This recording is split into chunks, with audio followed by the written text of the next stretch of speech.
Music for a While by Purcell. Make sure you listen to the piece with the score.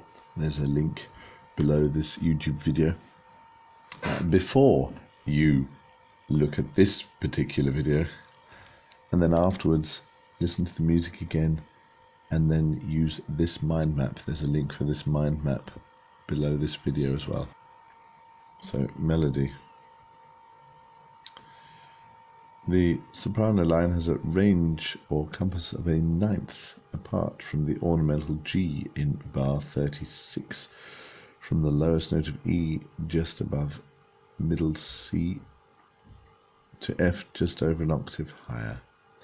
That, by the way, is all to do with range, which is at this part of the mind map, but the note isn't attached. So let's get back to melody. So a large range. Much of the music is conjunct or stepwise. Passing notes are frequent. For example, the E and C on beat 4 of bar 5 are non-harmony notes and do not belong to the chord, but link the notes from the chord. Any leaps are small and generally no greater than a perfect fourth, for example in bar 7. Rests are used to break up phrases. There are some descending sequences, for example in bar 20. There is extensive use of ornaments in both the soprano line and the right hand of the harpsichord.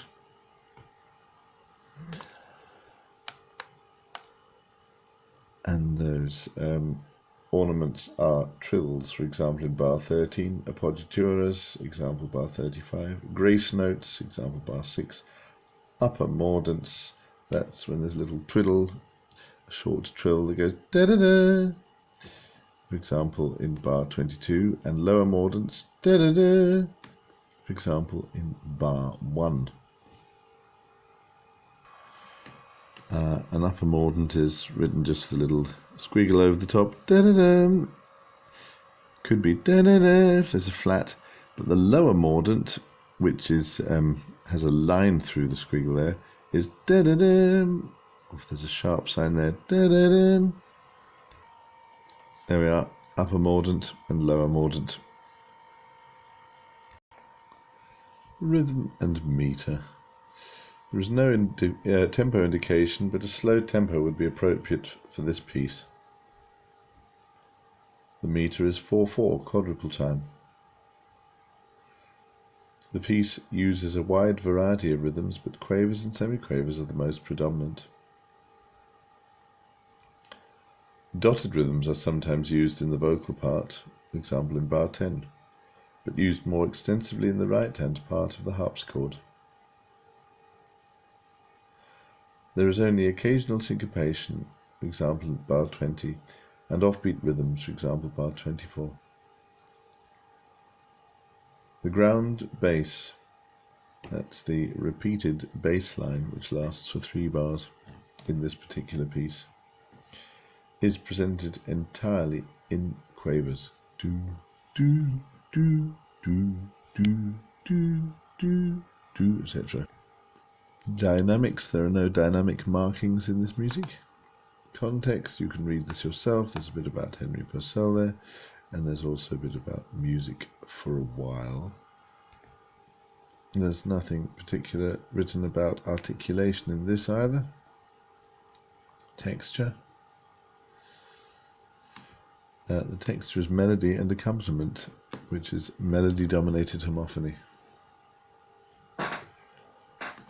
The accompaniment is provided by the ground bass in the left hand of the harpsichord and the bass viol. They both play it. In the right hand of the harpsichord is an elaborate realization. That means the chords are played. And it provides some counterpoint with the vocal line, because it's more than merely chords. Structure. Well, we've already mentioned ground bass. This piece follows a ground bass structure. This is a short, recurring melodic pattern in the bass part that acts as the principal structural element, whilst melodic parts above change. It is also known as a basso ostinato and was developed into forms such as the chaconne and passacaglia. It was a common device in the Baroque period, and Purcell is regarded as a master of the ground bass and used this technique extensively. His best-known ground bass aria is Dido's Lament from the opera Dido and Aeneas. The ground bass there goes and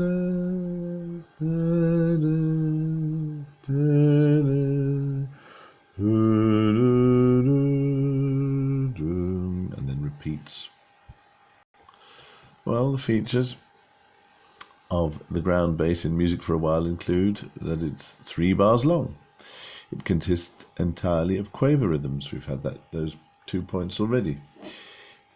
Its melodic shape is arpeggio based. It makes use of semitone intervals. It has a rising line starting on A, then moving up to B, C, D, and E, before falling at the end of the phrase. Look at the score as you listen to the piece and pick out these features. At the end of the ground, there is a characteristic fall of an octave. Do, do, do. The ground sounds incomplete as it ends with chord 5, but a sense of perfect cadence is achieved with chord 1 at the start of the next repetition of the ground bass. The ground bass is heard 4.5 times in the tonic key before it starts to modulate in bar 14, using motifs from the original ground bass. The ground returns in the original key in bar 23, beat 3, for a 3-bar reminder.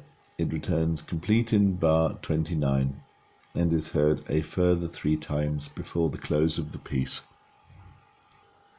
There's something here about ternary form. In addition to the ground bass structure, there is a sense of forward-looking by Purcell with signs of what was to become the popular ternary form da capo aria structure used in operatic arias later in the Baroque period.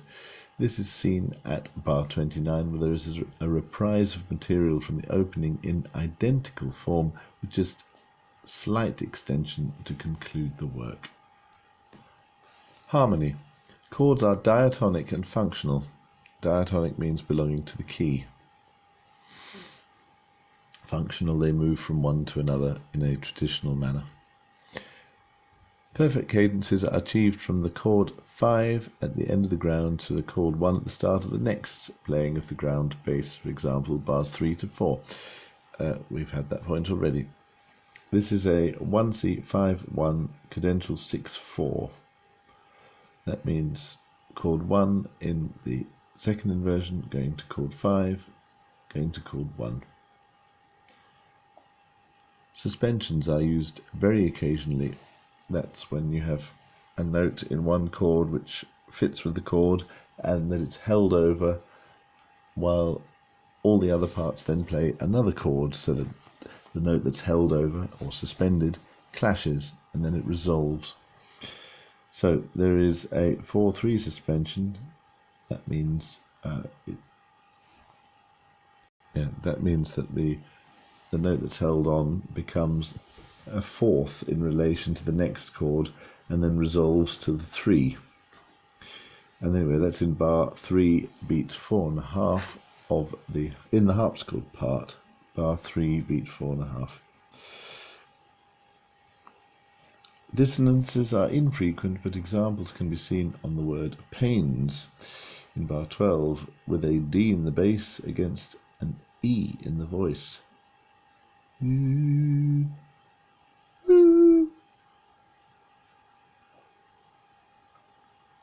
on the word eased in bars 13 to 14, where there is a dissonance followed by a resolution at the start of each repetition of the word. Another type of dissonance used is a false relation, which can be seen in bar 1 with the F sharp in the ground bass and an F natural in the right hand of the harpsichord. Although strictly not adjacent to each other, they do colour adjacent chords. The point is that there's F sharp in one part, in one chord, and F natural in another chord, and this is called a false relation. Instrumentation. Well, music for a while was written for voice, most usually a tenor and continuo, but it's soprano in the recording, and so on and so on. Listen out carefully in the exam, it might be a different voice. So soprano, harpsichord, bass viol, and it's been this particular edition, soprano, harpsichord, and bass viol, and has been transposed from the original key of C minor to A minor. The right hand of the harpsichord part is an elaborate realization and is highly decorative and embellished with frequent dotted rhythms and ornamentations such as upper and lower mordants, grace notes and appoggiaturas, all that we've already considered. At the time, this would have been improvised by the player rather than being written down. Chords are frequently arpeggiated, played as arpeggios, do-do-do-do, or spread rapidly from the lowest to the highest note, for example, in bar 13. The left hand of the harpsichord plays the ground bass, and the ground bass is also played by the bass viol. This is a bowed, fretted stringed instrument used during the Renaissance and Baroque periods. So fretted means it has frets like a guitar. You can read all the rest when you look up the mind map. So for now, something about tonality. The music is in A minor, coloured by a tierce picardy. That means at the end there's a major chord instead of minor. The tonality, however, is sometimes ambiguous. That means it's not clear what it is, due to the chromatic and non-diatonic nature of the ground bass.